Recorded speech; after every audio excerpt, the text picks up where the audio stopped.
네, 코로나19의 7차 재유행이 조금 더 빨리 올 거라는 분석이 나오고 있습니다. 확진자 숫자도 저점을 찍고 다시 늘어나는 양상입니다. 내일부터 개량 백신 접종이 일반 성인으로 확대되고 접종 백신 종류는 현행 2가 백신 1종에서 3종으로 늘어나게 됩니다. 어떤 백신을 맞아야 할지 전문가와 함께 짚어보겠습니다. 신상엽 KMI 상임연구위원 나오셨습니다. 어서 오십시오. 네, 안녕하세요. 안녕하십니까. 저희가 말씀드린 것처럼 7차 재유행이 좀 예상보다 빨라질 거라는 전망이 좀 나오더라고요. 교수님도 같은 판단이십니까? 이게 이제 뭐 그런 겁니다. 이제 같은 크기의 눈사람을 만드는데 큰 덩어리로 굴리기 시작했을 때랑 작은 덩어리로 굴리기 시작했을 때 같은 크기로 만들어지는데 시간이 달라지지 않습니까? 네. 이제 우리가 지금 올해 이제 큰 이제 두 번의 유행을 겪었는데 예. 2, 3, 4월에 이제 5차 유행은 사실은 뭐 전 국민의 반 이상이 이제 감염이 되면서 자연 면역이 형성이 돼서 그 이후에 이제 5, 6월에 이제 그 저점을 찍었을 때가 네. 뭐 5천 명대, 그러니까 10,000명 아래에서 저점이 유지가 되다가 이제 7, 8, 9월에 이제 2차 유행을 맞았거든요. 예. 예.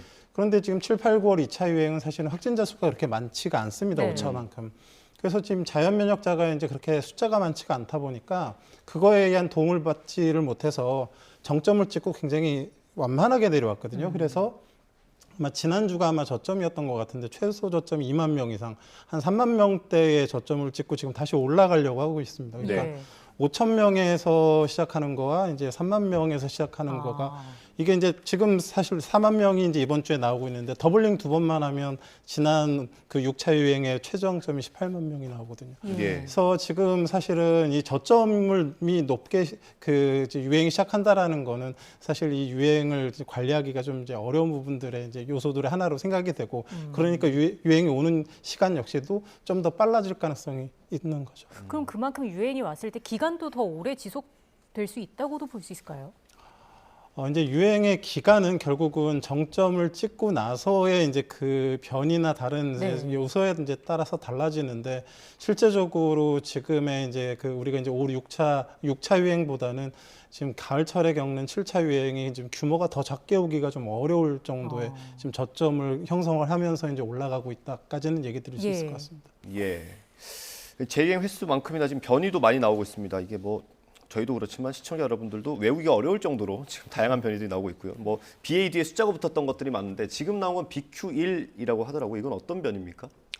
지금 이제 그 우리가 5차 유행 2, 3, 4월에는 BA1과 2 사이가 이제 유행을 했었고요. 1, 2가 유행을 했었고 7, 8, 9월에 6차 유행은 BA2와 5가 유행을 했죠. 근데 지금 이제 앞으로 그럼 유행도 결국 이 유행이 이제 BA5에서 뭔가로 교체되는 과정에서 이제 형성이 될 건데 지금 제기되고 있는 게 BQ와 XBB 이 두 가지가 이제 떠오르고 있습니다. 네. BQ 변이는 BA5의 하위 변입니다. 예. 그 자손쯤 되고요. 예. 그다음에 XBB 변이는 이제 BA2.75라고 우리가 켄타우로스라고 알려져 있던 인도에서 유행하던 BA2.75와 BA2.1의 재조합 변입니다. 예. 그러니까 하나는 BA5계열, 하나는 BA2계열이라고 볼 수 있겠죠. 근데 지금 전 세계적으로 미국, 유럽, 아프리카 전 세계적으로 이제 급격하게 이제 점유율을 높이고 있는 건 BQ 변이고요. 그다음에 싱가포르, 인도를 중심으로 나름의 아시아 쪽에서 이제 넓히고 있는 게 XBB 변입니다. 이제 이 두 가지 변이 중에서 아마도 BQ가 이제 전 세계 우세종이 될 거고 네. XBB가 어느 정도 그런 역할을 하면서 전 세계 유행을 이끌어갈 건데 예. 우리나라는 아직 그 BQ와 XBB가 안 들어왔거든요. 아직 안 들어왔습니까? 예. 근데 그게 들어오게 된다 그러면 이게 면역 회피력이 다른 그런 변이들보다 훨씬 더 뛰어난 걸로 알려져 있기 때문에 더블링 현상들, 확진자 증가 현상들이 그 변이가 들어왔을 때 더 심화될 것이기 때문에 지금 이런 아직 들어오기 전에 우리가 좀 잘 대비를 해서 이런 확진자 수 규모를 늘리지 않게 노력을 해야 되는 상황이겠죠. 그게 그 중증도도 높은가요? 다행히도 이제 여러 연구 결과들을 보면 중증도를 더 올리지는 않습니다. 그런데 이제 그 면역 회피 능력이 워낙에 뛰어나서 우리가 지금 그 면역 저하자들이 백신 접종을 아무리 해도 항체가 안 생기거든요. 그래서 이부실드라고 해서 항체를 갖다 외부에서 넣어주는 그런 치료를 하고 있습니다. 그런데 지금 이제 BQ 계열이나 XBB 계열은 이 이부실드를 회피하는, 이부실드를 무력화시키는 그런 특징들이 지금 제기가 되고 있고 지금 그 세간에 많이 만들어져 있는 항체 치료제의 상당수들도 다 무력화시키는 걸로 알려져 있습니다. 그래서 이런 그 면역 회피 능력이 워낙에 뛰어나기 때문에 결국은 이제 치료제와 이제 우리 백신 접종으로 대응을 해야 되는 예. 그런 변이라고 볼 수 있겠습니다. 이게 어쨌든 아직 들어오진 않았지만 들어온다는 가정을 해놓고 대비를 해야겠죠. 뭐 결국은 들어와서 전 세계 우세종이 되면 결국 우리나라에도 들어올 수밖에 없고 우리나라에서도 시간 차이가 있지 우세종이 될 텐데 아마도 BQ일지 않을까 이제 생각을 하고 있습니다. 이게 그 BQ 같은 경우가 그러면 이번 재유행에 어느 정도 영향을 줄 수 있다고 보세요? 지금 이제 우리가 이제 어찌 보면 7차 대유행이 제가 보기에는 지금 이미 꿈틀꿈틀 하고 있거든요. 네. 11월에 이제 확산을 해서 올라갈 건데 이 과정에 BQ가 들어와서 갑자기 확산한다 그러면 그 속도가 굉장히 빨라질 겁니다. XBB가 들어와도 굉장히 빨라질 겁니다. 그래서 그런 가능하다 그러면 XBB와 BQ 외부에서 돌고 있는 변이들을 우리가 이제 좀 잘 막아내는 상황에서 이제 접종을 좀 해서 그것들을 대응할 수 있는 그런 시간을 좀 버는 게 좀 필요할 것 같습니다. 예. 그래서 지금 상황에서는 또 백신 접종이 중요하지 않을까라는 생각도 드는데 오늘 정부가 개량 백신 접종 계획을 발표했습니다. 우리가 초반에 맞았던 백신과는 어떤 게 다른 건가요? 이게 이제 차이가 있는 게 우리가 이제 지금까지 맞았던 백신은 이제 우한 초기주에 대한 일가 백신이었습니다. 네. 그런데 이제 지금 정부가 이 동일하게 하는 백신들은 이제 두 가지죠. 하나는 그 초기주에다가 BA1, 그러니까 과거 2, 3, 4월에 돌았던 유행 그 균주를 붙인 거와 또 하나가 초기주에다가 BA5, 네. 지금 이제 돌고 있는 그런 이제 그걸 붙인 건데요. 네. 예. 사실은 이게 지금 조금 뭐 면역 각인이라는 것들 때문에 여러 논란이 있는데 그럼 이제 이것들 중에서 지금 3개나 있는데 우리가 뭘 맞아야 되느냐가 사실 굉장히 혼란스러우실 수가 있는데 지금 이제 여러 이제 그런 것들을 고려해 봤을 때 초기주에 대한 그런 면역력, BA1에 대한 면역력, BA5에 대한 면역력 세 가지가 다 필요합니다, 실제적으로. 예. 물론 면역 각인에 의해서 맨 처음 맞은 거에 대한 영향력이 가장 크긴 한데 그래서 이제 이렇게 생각해 볼 수 있습니다. 예를 들면 지금 이 그 7, 8, 9월에 BA2에서 5로 유세종이 바뀌었거든요. 예. 그러니까 아마도 이제 8월, 9월, 지금 10월에 지금은 거의 다 BA5거든요. 지금 예. 감염되시는 분들이 이분들은 BA5 백신을 맞을 이유가 별로 없습니다.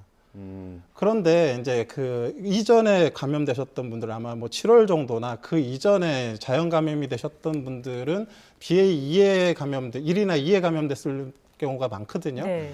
이런 분들은 사실은 BA5를 백신 접종하는 게 이제 전체적인 면역학 속 구성을 같은 데 도움이 될 수 있고 또 하나 이제 지금 BQ 변이가 말씀드렸지만 BA5의 하위 변이 자손 네. 변이거든요. 예.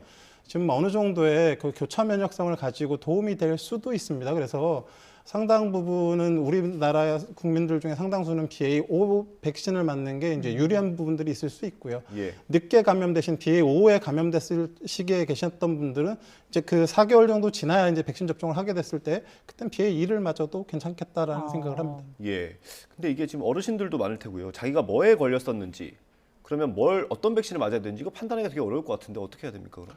지금 이제 BA1 백신이 이제 두 가지 종류가 있습니다. 이제 하나는 이제 그 모더나사의 이제 BA1 백신인데 이건 우리나라 그 삼성바이오로직스에서 만들고 있습니다. 국내에서 생산을 하고 있고요. 또 하나는 이제 화이자의 BA1 백신이 있는데 이건 이제 수입을 해오는 거고 BA5 백신 역시 이제 얼마 전에 승인 나서 이제 수입을 이제 해오게 될 텐데 사실 뭐 물량은 충분한 것 같습니다. 그래서 네. 물량이 충분하다 그러면 아주 예전에 백신 접종을 하고 감염됐었던 이력이 있는 분들은 어르신들 같은 경우는 BA5 백신을 맞으시는 게 더 낫지 않겠나 개인적으로 생각을 하고 있고요. 이제 최근에 그 감염이 돼서 BA5에 대한 면역을 갖고 계실 걸로 추정이 되시는 분들은 이제 BA1 백신들을 이제 접종하는 것도 괜찮겠다라고 예. 판단합니다. 근데 이가 백신 접종률이 굉장히 낮더라고요. 60세 이상에서는 뭐 4.6%에 불과하다는 그 수치를 본 적이 있는데 이게 그만큼 좀 코로나19에 무덤덤해졌다 이렇게 봐야 할까요? 어떻게 봐야 될까요?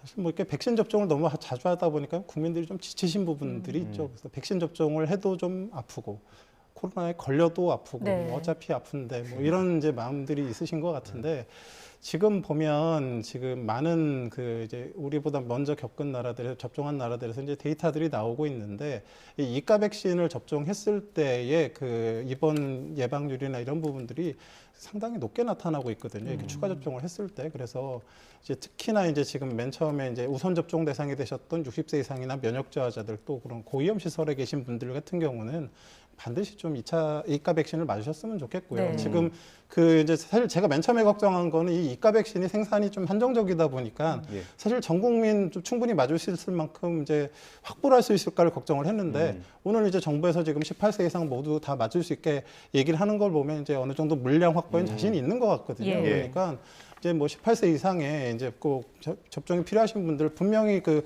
위중증 사망으로 가는 부분들에 대해서는 큰 도움이 되고 그리고 이 BA.5에 안 걸렸었던 분들 같은 경우는 BQ가 유행을 하더라도 아주 뭐 얼마나 될지 모르지만 그 감염 예방 효과까지도 일부 기대할 수가 있기 때문에 이제 그런 부분들을 고려하셔가지고 이렇게 업데이트된 개량 백신을 좀 맞으시는 게 좋을 것 같습니다. 예, 지금 백신 접종률도 낮고 7차 대유행도 꿈틀대고 있는 상황인데 정부가 다음 주부터는 코로나19 통계 발표를 조금 간소화하기로 했습니다. 이건 어떻게 생각하십니까?